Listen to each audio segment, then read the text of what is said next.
तो hello trader, सभी को हर हर महादेव, जय श्री महाकाल। एक नई वीडियो के साथ आज यानी कि मंगलवार वाले दिन निफ्टी 50 कंसोलिडेशन में फंस गया। रेड से ओपनिंग करी, फिर मार्केट ऊपर नीचे पूरा दिन एक कंसोलिडेशन फेस में फंस गया।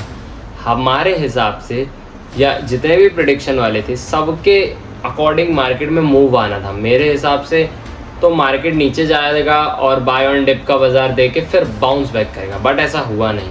हुआ क्या, ऑलमोस्ट जैसा समझाया वैसा हुआ, बट उतना अच्छा मूव नहीं। या जिस प्रकार का मूव एक ऑप्शन बायर या ऑप्शन सेलर वगैरह लोग जो जिस मूव का इंतजार करते हैं, उस प्रकार का मूव आज निफ्टी 50 में नहीं आया। ये प्रेडिक्टेबल नहीं है क्योंकि सामने वाले व्यक्ति का दिमाग आप प्रॉपर रीड तो नहीं कर पाओगे। कुछ हद तक हमने पकड़ लिया था, कुछ हद तक तो ये कहानी समझ में आ चुकी थी सुबह ही कि मार्केट साइडवेज हो जाएगा। बाकी जितने लोग नए हो चैनल में, पहली बार मेरे को सुन रहे हो, जाके सबसे पहले डिस्क्रिप्शन बॉक्स को ध्यानपूर्वक पढ़िएगा। और आजकल कंप्लेन आ रही है यूट्यूब में कि कुछ मेरी वीडियो ऑटो डब्ड हो जाती है, तो वो मेरी तरफ से नहीं है। मैंने 2-3 लोगों से भी पूछा, वो मेरी तरफ से कुछ नहीं है, वो यूट्यूब में ही कुछ नया फीचर वगैरह जिस कारण मेरी वीडियो इंग्लिश में कन्वर्ट हो जाती है या डब हो जाती है। मेरी तरफ से ऐसा कुछ नहीं है, ना मैंने कुछ सेटिंगबाजी की है, या आप लोगों का ही कुछ सेटिंग में है, वहाँ पे जाके आप उसको छेड़खानी कर लीजिएगा तो वो हिंदी में हो जाएगा। ठीक है। अब आज कैश में बिकवाली मारी है, कैश में 1970 करोड़ की बिकवाली मारी है एफआईआईज कैश मार्केट पे। डीआईआईज ने उनके बिहाफ, उनके अपोजिट पे माल को खरीदा है 770 करोड़ का। एफआईआईज इंडेक्स फ्यूचर की बात करें 115 करोड़ का माल निकाल दिया। इंडेक्स ऑप्शन की बात करें 27,647 करोड़ का माल डाला है इंडेक्स ऑप्शन पे। स्टॉक फ्यूचर की बात करें तो 1,334 करोड़ का माल निकाल लिया। स्टॉक ऑप्शन की बात करें तो 1,511 करोड़ का माल निकाल लिया। एफआईआईज का डेटा यदि देखें तो कैश मार्केट में इन्होंने बिकवाली करी है, इंडेक्स फ्यूचर पे थोड़ी सी बिकवाली करी है, लेकिन इंडेक्स ऑप्शन में खरीदारी करी है। स्टॉक फ्यूचर में भी बिकवाली है और स्टॉक ऑप्शन में भी बिकवाली है।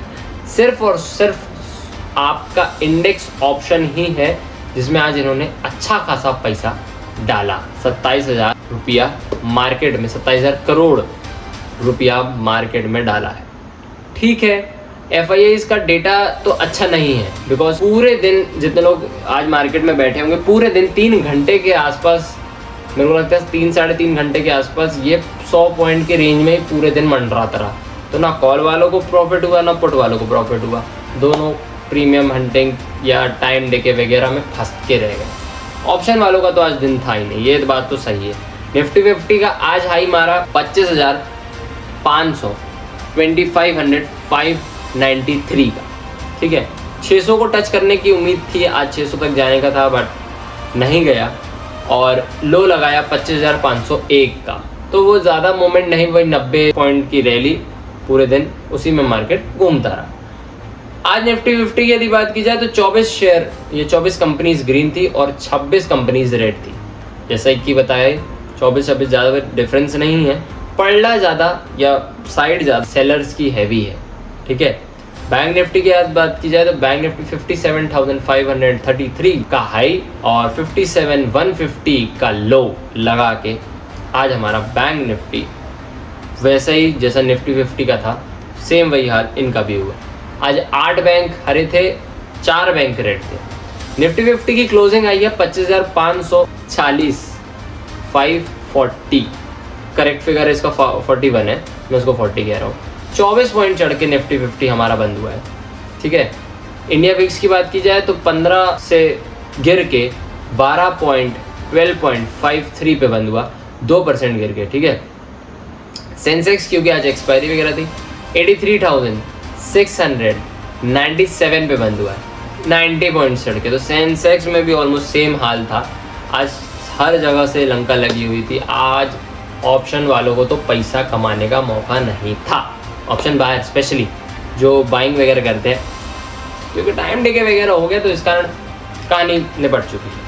अब एक लेटेस्ट न्यूज़ आप लोगों के लिए ये है कि रशिया यूक्रेन वॉर एक पीक लेवल में पहुंच रहा है। अब वो समझो कि एक तूफान हो जाएगा या कुछ बहुत बड़ा देखने को आपको मिल सकता है।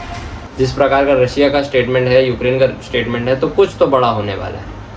क्या होगा, जो कुछ भी होगा आपको पता चलेगा, हमको पता चलेगा, तो हम उसके बारे में डिस्कस करेंगे। बट ये वॉर की वजह से इंडियन स्टॉक मार्केट में भी असर पड़ेगा, स्पेशली कमोडिटी वगैरह में। देखो मिडिल स्टेट जो है वो ठीक है, अब मिडिल स्टेट ठीक है, अब वो उसमें ज़्यादा चल रही है उनके बीच में भी, लेकिन उतना ज़्यादा नहीं है। वहीं यदि बात की जाए रशिया यूक्रेन में, तो यूक्रेन की वजह से गैस क्योंकि गैस की शॉर्टेज होगी तो गैस महंगी हो जाएगी, तो मेरे को लग रहा है अब गैस में थोड़ा सा आपको अब अपवर्ड का मूव देखने मिलेगा, नीचे आने के गैस के अब मेरे को चांसेस नहीं लग रहे जिस प्रकार का वॉर चल रहा है, क्योंकि यूक्रेन एक वजनदार पार्टी है गैस के लिए, है ना। तो जैसे ही शॉर्टेज होगी तो गैस का रेट वैसे वैसे ऊपर जा सकता है अकॉर्डिंग टू माई, बाकी आप अपना देख लो। गिफ्ट निफ्टी की यदि बात की जाए तो 33 पॉइंट अभी चढ़ के है। डाउ जोन्स की बात की जाए तो 480 पॉइंट चढ़ा हुआ है। S&P 500 5 पॉइंट चढ़ा हुआ है। नेस्डेक 121 पॉइंट रेट, ठीक है। यूरोप की बात की जाए तो डेक्स 236 पॉइंट, CAC 5 पॉइंट डाल है और FTSE 24 पॉइंट हरा है, ठीक। एशिया बाजार की बात की जाए तो एशिया में क्योंकि आज मंगलवार था तो एक एशिया की कंट्री बंद थी। कौन सी कंट्री थी वो, कौन सी देश था जो आज बंद था, जिस देश का स्टॉक मार्केट बंद हो वो कमेंट बॉक्स में बताइएगा।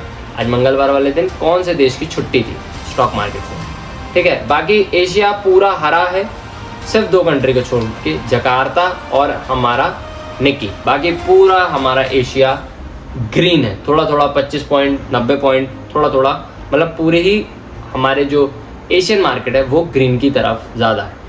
कमोडिटी की आपको बता ही दिया। गोल्ड में जैसा कि कहा ही था नीचे जाके आपको एक वापस बाउंस देखने मिलेगा, वो देखा। आज गोल्ड क्योंकि वॉर की सिचुएशन वापस आ रही है तो गोल्ड फिर से ऊपर जा रहा है। आज गोल्ड 1100 पॉइंट अप था, अभी करंटली चल रहा है। सिल्वर 400 पॉइंट अप चल रहा है। क्रूड ऑयल 35 पॉइंट अप चल रहा है। नेचुरल गैस 6 पॉइंट गिरा हुआ है। नेचुरल गैस मेरे हिसाब से ऊपर चला जाएगा अकॉर्डिंग टू माई एनालिसिस, ठीक है। USD INR इंडियन रुपीस की बात की जाए तो 85.52 पे बंद हुआ। वहीं यदि मैं बॉन्ड डील्स वगैरह बात करूं तो इंडिया हमारा बॉन्ड डील्स की यदि बात किया जाए तो बॉन्ड डील्स भी कमज़ोर है, कुछ खास नहीं लेकिन कमज़ोर है। ग्लोबल डेटा ठीक ठाक है। एशिया थोड़ा सा नेगेटिव हमको दिख रहा है, ठीक ठाक एशिया दिख रहा है। बाकी US मार्केट सही है, यूरोप बाज़ार सही है। गिफ्ट निफ्टी हमारा 33 पॉइंट चढ़ा हुआ है। कल को इन सबको देख के कल के लिए मैं तो शॉर्ट कवरिंग वगैरह बैठा हूँ। कल मेरे को लग रहा है मार्केट में कल दोनों साइड के मूवमेंट रहेंगे। मेरे को लगता है यदि मार्केट ऊपर खुलता है तो मार्केट नीचे चला जाएगा, नीचे खुलता है तो मार्केट ऊपर चला जाएगा, और फ्लैट खुलता है तो ये दोनों साइड के मूवमेंट देगा, बहुत अच्छे मूवमेंट देगा, ठीक है। ज़्यादा ओवरऑल मार्केट तो आपको मेरे हिसाब से रेड देखने मिलेगा, ज़्यादातर चांसेस रेड के ही हैं अभी, क्योंकि ऊपर से कॉल राइटर्स बैठे हुए हैं, ठीक है। तो ऊपर से थोड़ा सा प्रेशर है। लेवल्स की यदि बात की जाए तो लेवल्स मेरे हिसाब से सपोर्ट रेजिस्टेंस फटाफट लिख लीजिएगा। बैंक निफ्टी की आज सबसे पहले बता देते हैं। बैंक निफ्टी मेरे को अब नहीं लग रहा, बैंक निफ्टी 58,000 58,000 छू रहा है। ज़्यादा से ज़्यादा 57,800, 57,757 और 57,600 ये मेरे लिए रेजिस्टेंस रहेंगे। 57,800, 57,757 और 57,600 57,600 मेरे लिए पहला रेजिस्टेंस रहेगा, और लास्ट रेजिस्टेंस रहेगा 57,800। इससे ज़्यादा मेरे को अभी बैंक निफ्टी के तो नहीं दिख रहे हैं संकेत। यदि बात की जाए सपोर्ट की तो आज का लो मेरे लिए सपोर्ट रहेगा 57,150, 57,150, और वहाँ से यदि गिरता है तो ये फिर आपको 57,000 का लेवल और फिर 56,000, फिर वो उल्टी गिनती चालू हो जाएगा, ठीक है। तो नीचे सपोर्ट्स बहुत है, रेजिस्टेंस ऊपर कम है, तो देखना पड़ेगा बैंक निफ्टी में। बाकी निफ्टी 50 की बात की जाए तो निफ्टी 50 में 25,590 या आज का डे हाई भी कह सकते हैं हम, 593 भी आज मेरे लिए पहला रेजिस्टेंस रहेगा, क्योंकि इसको तोड़ नहीं पाया आज, पूरे दिन वापस घूमने की भी कोशिश नहीं करी इसने, है ना। तो ये एक इंपॉर्टेंट रेजिस्टेंस रहेगा आने वाले कुछ दिनों के लिए। इसके बाद यदि ये तोड़ता है, इसके ऊपर जाता है तो 25,670, 25,709 और 25,801 मेरे लिए रेजिस्टेंस रहेगा। सपोर्ट की यदि बात की जाए तो कल मैं पक्का विश्वास है कि कल ये 25,501 को तोड़ देगा, 25,501 का लो कल टूट रहा है, उसको तोड़ता है तो फिर 460 और 460 को तोड़ता है तो 380 और 300 तक भी मार्केट आ सकता है। 300 तक तो मैं उतना प्रेफर नहीं करूंगा या बिल्कुल श्योर नहीं हूँ। 460 तक तो मेरे को कल दिख रहा है। ठीक है, लेवल्स बता दिया आपको, FIIs का डेटा बता दिया आपको, ग्लोबल डेटा बता दिया। कल मेरे हिसाब से निफ्टी 50 यदि ऊपर खुलेगा तो नीचे, नीचे खुलेगा तो ऊपर, फ्लैट खुलेगा तो दोनों साइड के मूवमेंट देगा। In the end of the day आपको लाल या थोड़ा सा नेगेटिव मार्केट देखने को मिलेगा। लेवल्स बता दिए, लेवल्स कल मेरे हिसाब से ये रहेंगे, तो उसमें काम करिएगा। बाकी जो कुछ समझ में ना आए तो आप कमेंट बॉक्स में मेरे को बता दीजिएगा। मेरे को पर्सनली आप इंस्टाग्राम में भी बात कर सकते हैं। इंस्टाग्राम में मेरा चैनल निफ्टी इनसाइड के नाम से है, जिसमें मैं रील्स वगैरह कुछ मेरे को जो ठीक लगता है वो मैं अपलोड करता रहता हूँ। और इंस्टाग्राम में वीडियो का शॉर्ट फॉर्म भी मैं स्टोरी में लगा के बता देता हूँ। जितने लोगों ने अभी इंस्टाग्राम में फॉलो ना किया हो, जाके फटाफट से इंस्टाग्राम में फॉलो कर दीजिएगा। वीडियो अच्छी लगती हो तो लाइक सब्सक्राइब ज़रूर करिएगा। Thank you so much for watching मी। मिलते हैं अनदर वीडियो।